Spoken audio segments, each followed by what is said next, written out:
Assalamualaikum warahmatullahi wabarakatuh.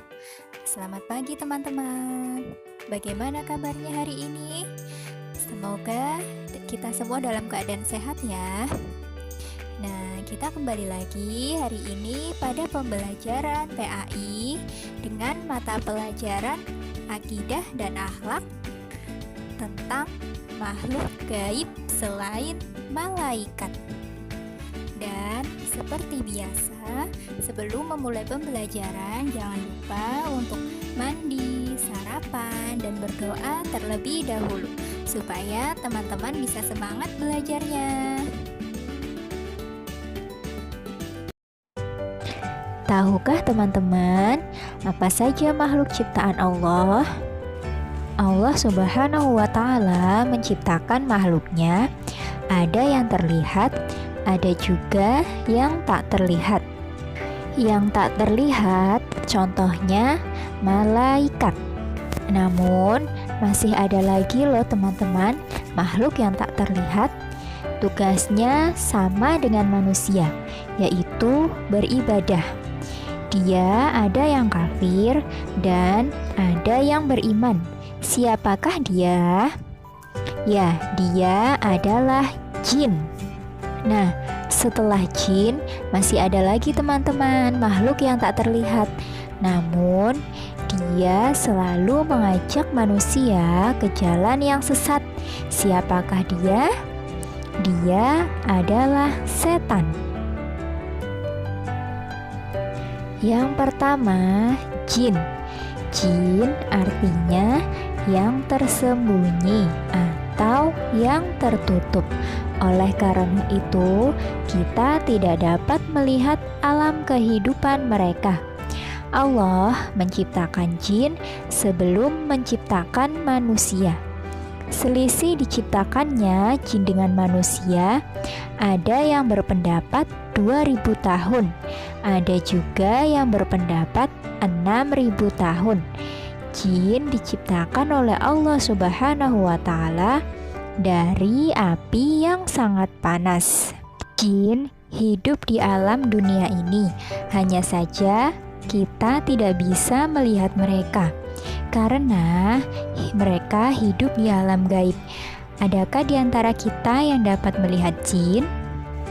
Walaupun kita tidak bisa melihatnya, namun kita harus mengimaninya bahwa jin itu adalah makhluk Allah.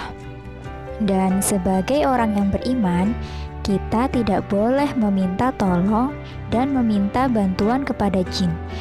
Karena siapa saja yang meminta tolong dan bantuan kepada jin, pasti akan disesatkan. Misalnya, teman-teman meminta bantuan kepada paranormal supaya teman-teman bisa mendapat peringkat 1. Lalu paranormal itu akan meminta bantuan kepada jin. Kemudian jin memberikan syarat yang banyak yang tidak disukai oleh Allah. Kemudian jika kalian mengikuti dan memenuhi syarat itu, berarti kalian telah menaati perintah jin yang jahat dan kalian sudah menjadi orang yang musyrik. Dan Allah sangat membenci orang-orang yang musyrik. Jadi jangan sampai ya teman-teman, kita semua meminta bantuan kepada jin karena Allah sangat tidak suka. Selanjutnya, ada beberapa persamaan antara kehidupan jin dan manusia, antara lain sebagai berikut. Yang pertama, sama-sama diciptakan untuk beribadah kepada Allah Subhanahu wa Ta'ala. Yang kedua, ada jin laki-laki dan jin perempuan. Ketiga, ada jin muslim dan jin kafir. Keempat, jin tidak mengetahui hal-hal gaib. Yang kedua, setan. Setan berasal dari bahasa Arab, yaitu asyatinu, artinya yang keji dan jahat. Setan adalah makhluk Allah yang memiliki sifat keji dan jahat, yang selalu melakukan hal buruk yang sangat dibenci Allah Subhanahu wa Ta'ala. Oleh karena itu, hindarilah perbuatan buruk supaya tidak seperti setan dan dibenci Allah Subhanahu wa Ta'ala. Pemimpin setan adalah iblis yang menjadi nenek moyang mereka. Iblis secara terang-terangan menentang perintah Allah Subhanahu wa Ta'ala untuk bersujud kepada Nabi Adam. Iblis merasa lebih baik daripada Nabi Adam dan bersikap sombong. Karena kesombongan dan keangkuhannya, Allah melaknat iblis dengan cara memasukkannya ke dalam neraka untuk selama-lamanya.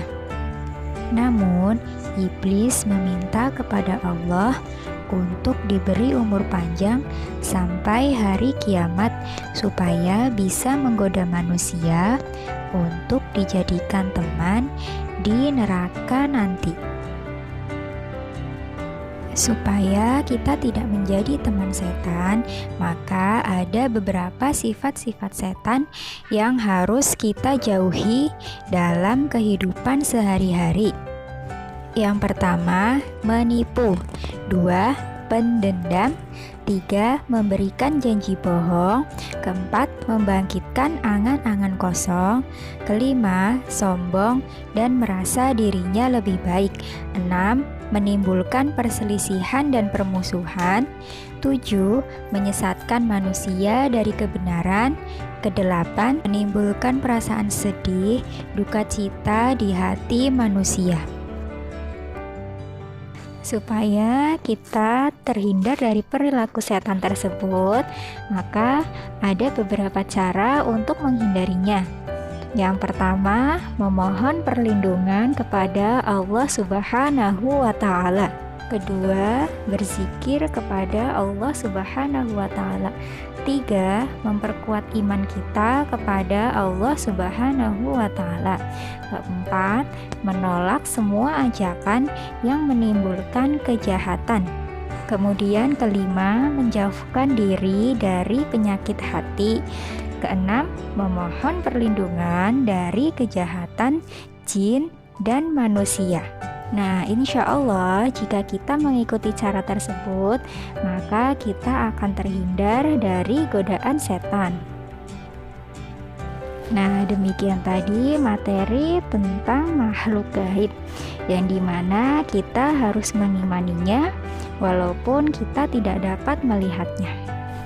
Terima kasih teman-teman, semoga bermanfaat. Wassalamualaikum warahmatullahi wabarakatuh.